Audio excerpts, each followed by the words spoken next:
Hello, Views of the Future. I'm Endragh. We're continuing with more light fantastic. Last time we had a discussion about priests and found out that Trimon is trying to bring Rincewind back because the star that's bigger than the sun is gonna come hit the disc and everyone's gonna die.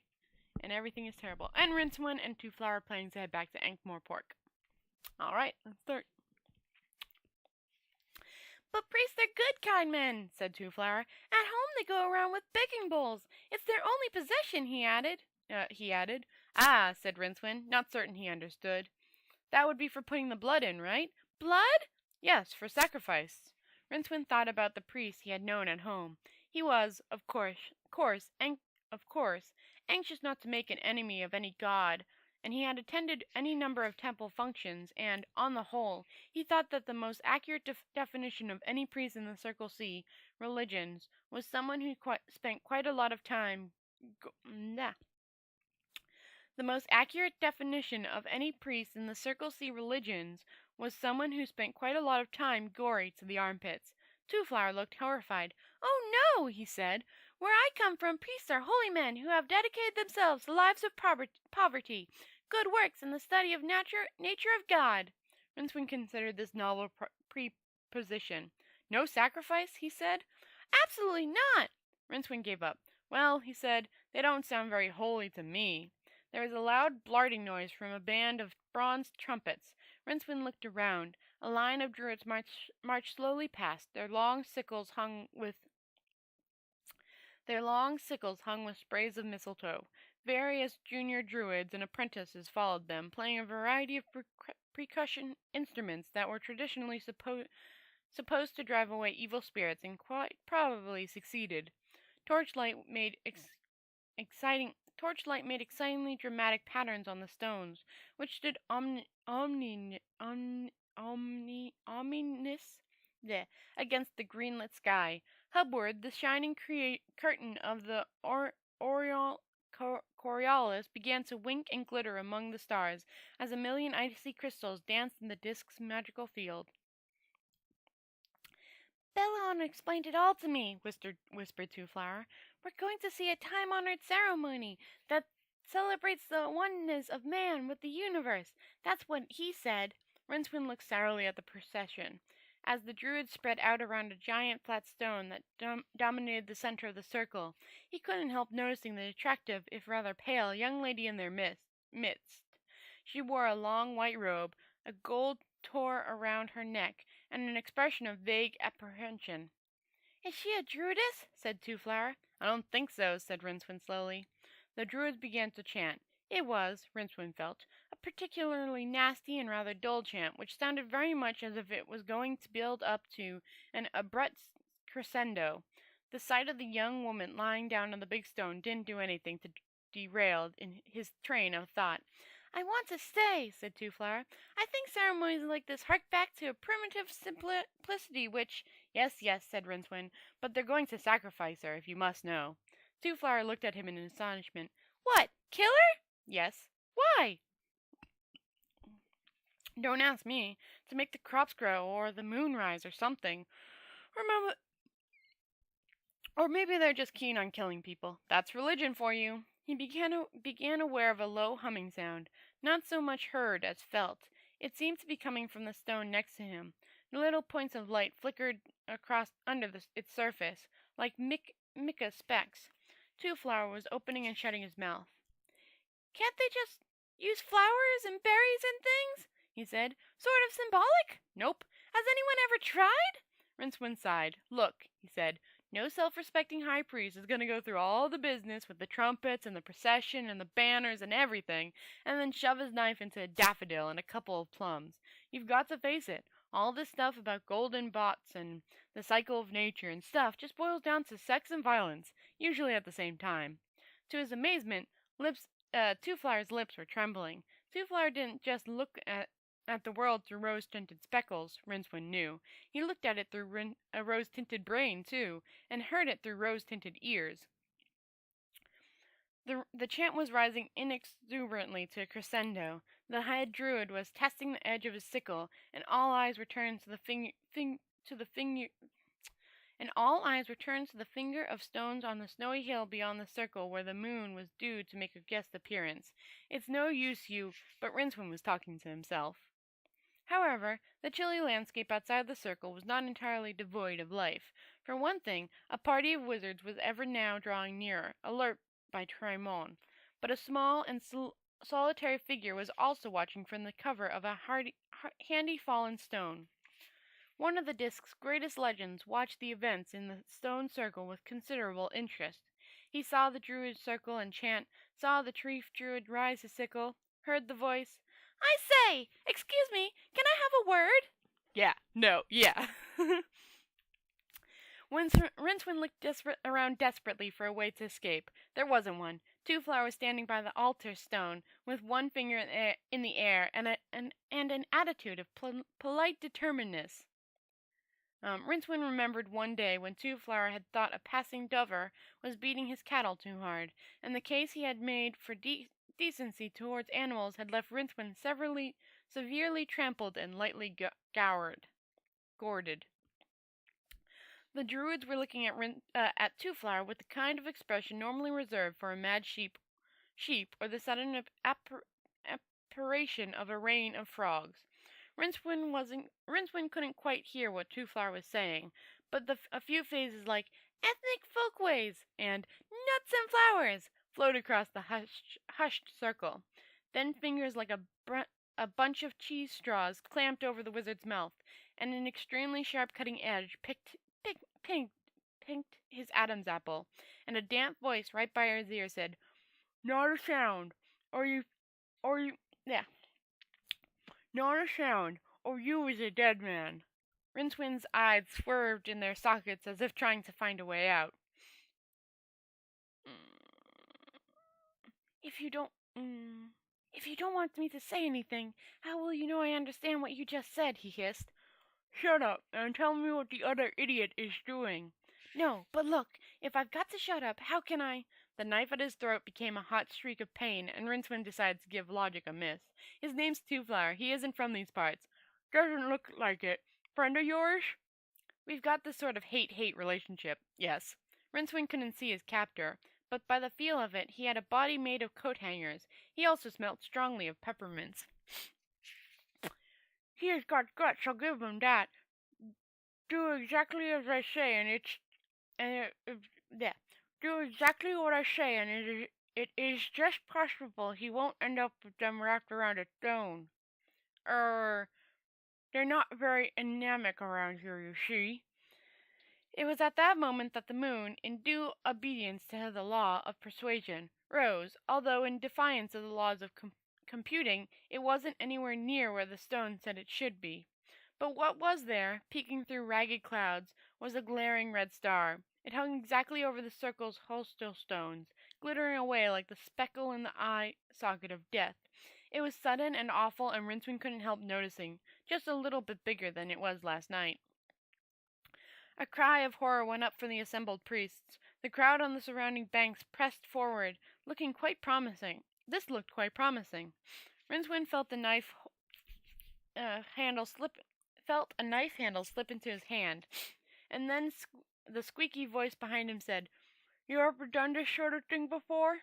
"What sort of thing?" "Rushed into a temple, killed the priest, stole the gold, and rescued the girl?" "No, not in so many words." "You do it like this." 2 inches from Rincewind's left ear, a voice broke into a sound like a baboon with its foot trapped in an echoing 2 inches from Rincewind's left ear, a voice broke into a sound like a bamboo with its foot trapped in an echo canyon, and a small but weary shape rushed past him. By the light of the torches, he saw that it was a very, very old man, the skinny variety that generally gets called spry, with a totally bald head, a beard almost down to his knees, and a pair of matchstick legs on which various varicose veins had traced the street map of quite a large city. Despite the snow, he wore nothing but a studded leather holdall and a pair of boots that could have easily accommodated a second pair of feet. The 2 druids closest to him exchanged glances and heft their sickles, and there was a brief blur, and they collapsed into tiny balls of agony, making rattling noises. In the excitement that followed, Rincewind sidled along towards the altar stone, holding his knife gingerly so as not to attract any unwanted comment. In fact, no one was paying a great deal of attention to him. The druids that hadn't fled the circle, generally the younger and more muscular ones, had congregated around the old man in order to discuss the whole subject of sacrifice as it pertained to stone circles. But judging by the cackling and sounds of grits, he was carrying the debate. Twoflower was watching the fight with interest. Rincewind grabbed his shoulder. "Let's go," he said. "Shouldn't we help?" "I'm sure we only get in the way," said Rincewind hurriedly. "You know what it's like to have people looking over your shoulder when you're busy." "At least we must rescue the young lady," said Twoflower firmly. "All right, but get a move on." Twoflower took the knife and hurried up to the altar stone. After several inept slashes, he managed to cut the rope that bound the girl, who sat up and burst into tears. "It's all right," he began. "It bloody well isn't," she snapped, glaring at him through two red-rimmed eyes. "Why do people always go and spoil things?" She blew her nose resentfully on the edge of her robe. Twoflower looked up at Rincewind in embarrassment. I don't think you quite understand," he said. "I mean, we just saved you from absolute certain death. It's not easy around here," she said. "I mean, keeping yourself—" She blushed, and twisted the hem of her robes wretchedly. "I mean, staying, not letting yourself be, not losing your qualifications." "Qualifications," said Twoflower, earning the Rincewind cup for the slowest person on the uptake in the entire multiverse. The girl's eyes narrowed. "I could have been up there with the moon goddess by now, drinking mead out of a silver bowl," she said petulantly. "8 years of staying home on Saturday nights right down the drain." She looked up at Rincewind and scowled. Then he sensed something. Perhaps it was a barely heard footsteps behind him. Perhaps it was movement reflected in his eye. But he ducked. Something whirled through the air where his neck had been and glanced off Rincewind's Something whirled through the air where his neck had been and glanced off Twoflower's bald head. Rincewind spun around to see the arch-druid readying his sickle for another swing, and in this absence of any hope of running away, lashed out desperately with a foot. It caught the druid squarely on the kneecap. As the man screamed and dropped his weapon, there was a nasty little fleshy sound, and he fell forward. Behind him, the little man with the long beard pulled his sword from the body, wiped it with a handful of snow, and said, "My lumbago is giving me jip. You carry the treasure." "Treasure?" said Rincewind weakly. "All the necklaces and stuff. All the gold collars. They got lots of them. They're priest. That's priest for you," said the old man wetly. "Nothing but talk, talk, talk. Who's the girl?" "She won't let us rescue her," said Rincewind. The girl looked at the old man defiantly through her smudged eyeshadow. "Bugger that," he said, and with one movement picked her up, staggered a little, screamed at his arthritis, and fell over. After a moment, he said from his prone position, "Don't just stand there, you useless... Don't just stand there, you daft bitch. Help me up." Much to Rincewind's amazement, and almost certainly to hers as well, she did so. Rincewind, meanwhile, was trying to rouse Twoflower. There was a graze across his template, which didn't look too deep, but the little man was unconscious with a fairly worried smile plastered across his face. His breathing was shallow and strange, and he felt light, not simply underweight, but weightless. The wizard might as well have been holding a shadow. Rincewind remembered that it was said that druids used strange and terrible poisons.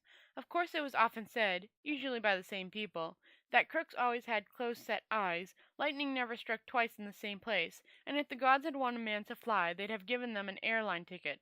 But something about Twoflower's lightness frightened Rincewind. Frightened him horribly. He looked up at the girl. She had the old man slumped over one shoulder, and gave Rincewind an apologetic half-smile. From somewhere around the small of her back a voice said, Got everything? Let's get out of here before they come back." Rincewind tucked Twoflower under one arm and jogged along after them. It seemed the only thing to do. The old man had a large white horse tethered to a withered tree in a snow-filled gully some way from the circle. It was sleek, glossy, and generally effective. and the general effect of a superb battle charge was only very slightly spoiled by the horrendous ring tied to the saddle. Okay, put me down. There's a bottle of some liniment stuff in the saddlebag, if you wouldn't mind. Rincewind propped Two Flower as nicely as possible against the tree, and by moonlight, and he realized by the faint red light of the menacing new star, took the first real look at his rescuer. The man had only one eye, the other was covered by a black patch. His thin body was a network of scars, and currently twanged white hot with tendinitis. His teeth had obviously decided to quit long ago. Who are you? He said. Bethana, said the girl, rubbing a handful of nasty-smelling green ointment into the old man's back. He wore the air of one who, if asked to consider what sort of events might occur after being rescued from virgin sacrifice by a hero with a...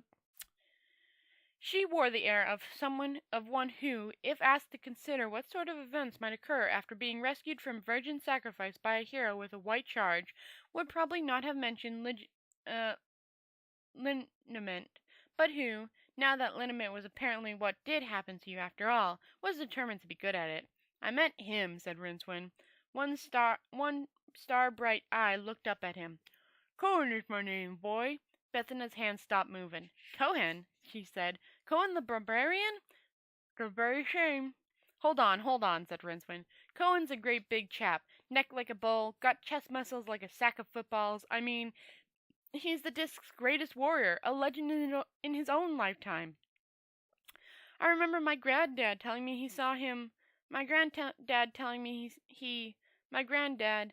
He faltered under the gimlet gaze. Oh, he said. Oh, of course. Sorry. Yes, said Cohen, and sighed. That's right, boy. I'm a lifetime in my own legend. Gosh, said Rincewind. How old are you exactly? 87. But you are the greatest, said Bethana. Bards still sing songs about you. Cohen shrugged and gave a little yelp of pain. I never get any royalties, he said. He looked moodily at the snow. That's the stages of my life. 80 years in the business, and what have I got to show for it? Backache, pills, bad digestion, and 100 different recipes for soup. Soup! I hate soup! Bethany's forehead wrinkled. Soup? Shoop? Soup, explained Rincewind. Yeah, soup, said Cohen, miserably. It's my teeth, you see. No one takes you seriously when you got no teeth. They say, sit down by the fire, Granddad, and have some soup. Cohen looked sharply at Rincewind. That's a nasty cough you got there, boy. Rincewind looked away, unable to look Bethany in the face. Then his heart sank. Two Flower was still leaning against a tree, peacefully unconscious, and looking as reproached as was possible in the circumstances. Cohen appeared to remember him, too. He got unsteadily to his feet and shuffled over to the tourist. He thumbed both eyes open, examined the gaze, felt the pulse. He's gone, he said. Dead? Said Rincewind. In the debating chambers of his mind, a dozen emotions got to his feet and started shouting. Relief was in full spat when shock cut in on point of order, and the bewilderment, terror, and loss started a fight which was ended only when Shane slunk in from next door to see what all the row was about. No, said Cohen thoughtfully. Not exactly. Just gone. Gone where? I don't know, said Cohen, but I think I know someone who might have a map. Far out on the snowfield, half a dozen pinpoints of red lights glowed in the shadows. He's not far away, said a leading wizard, peering into a small crystal sphere. There was a general mutter from the ranks below him, which roughly meant that however far away Rincewind was, he couldn't be farther than a nice hot bath, a good meal, and a warm bed. Then the wizard, who was tramping along in the rear, stopped and said, "Listen!" They listened. There was the subtle sound of wind beginning to close its grip on the land, the creak of rocks, the muted scuttling of small creatures in their tunnels under the blanket of snow. In a distant forest, a wolf howled, felt embarrassed that no one joined in, and stopped. There was the silver sleeting sound of moonlight. There was also the wheezing note of half a dozen wizards trying to breathe quietly. I can't hear a thing, one began. Shh! All right.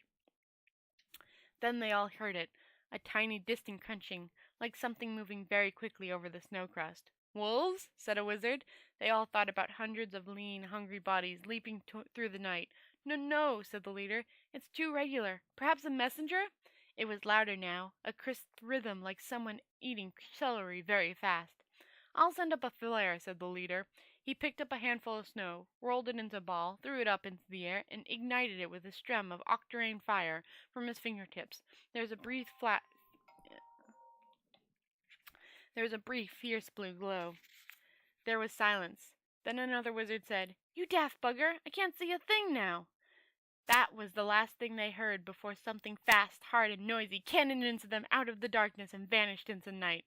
When they dug one another out of the snow, all they could find was a tight-pressed trail of little footprints, hundreds of little footprints, all very close together and heading across the snow as straight as a searchlight.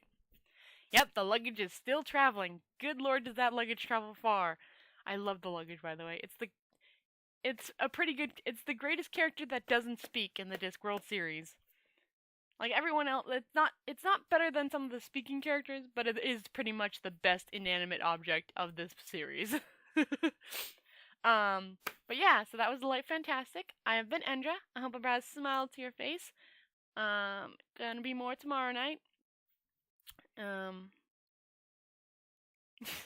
I just read one of the reviews on here, which is maybe a fake review, but I don't think so, that says, think J.J.R. Tolkien's with a sharper, more statistic edge. So, also I hope Cohen's voice doesn't sound too terrible. He does have dentures, so I wanted to try and, not dentures, he has no teeth. So I wanted to try and imitate that, and the only way I could do that was covering my teeth. So hopefully it's understandable. But, yeah, so that's everything. Like I said, I hope I brought a smile to your face, and I'll see you tomorrow night. Night-night, guys.